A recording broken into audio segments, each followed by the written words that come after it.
Scientists searching for dinosaur bones in West Africa have uncovered remains from two human civilizations separated by more than 1,000 years in what is now part of the Sahara. Paul Serino, a National Geographic explorer in residence, and his team accidentally came upon the human remains. The first time I saw the site in 2000, and we came around and saw these skeletons, and we were looking at them and looking at the artifacts around them, in a moment, a shiver went up my spine, and I realized that, I'm looking at my own species. In all, scientists found at least 200 burials, and more than 100 remain to be excavated. Some people were buried in what may have been bundles, perhaps in baskets or a leather bag, long ago decomposed. They were muscular, and some were as tall as 6 feet 8 inches. The first group was the Kifian, who lived here approximately 8,000 to 10,000 years ago. 1,000 years later, the inhabitants here were the Tenarian people.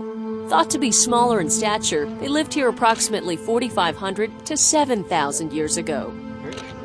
One girl's skeleton had a bracelet on her right arm carved from a hippo tusk. It's been 8 years since the site was discovered, and the significance of the find is now coming into perspective.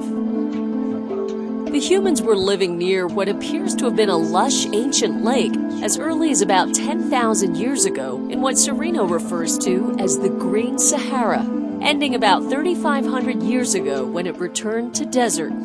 That is a sizable weapon for a very large fish. Maybe this was The scientists discovered harpoons, possibly used to hunt large fish, and fish hooks.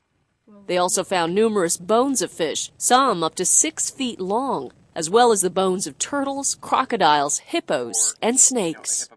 Go ahead. This is a good-sized snake, a boa or something like that would have had a body about a diameter about like this, and a length. Serino was joined on one of his excavations by Italian archaeologist Elena Garcea. She has studied ancient North Africa cultures for 3 decades, and through pottery shards at the burial sites, helped identify the people who lived here. But the winds and sand are rapidly eroding what is left, the same erosion that exposed the remains and enabled the team to discover this burial ground in the first place. The Green Sahara discovery is featured in the September issue of National Geographic magazine.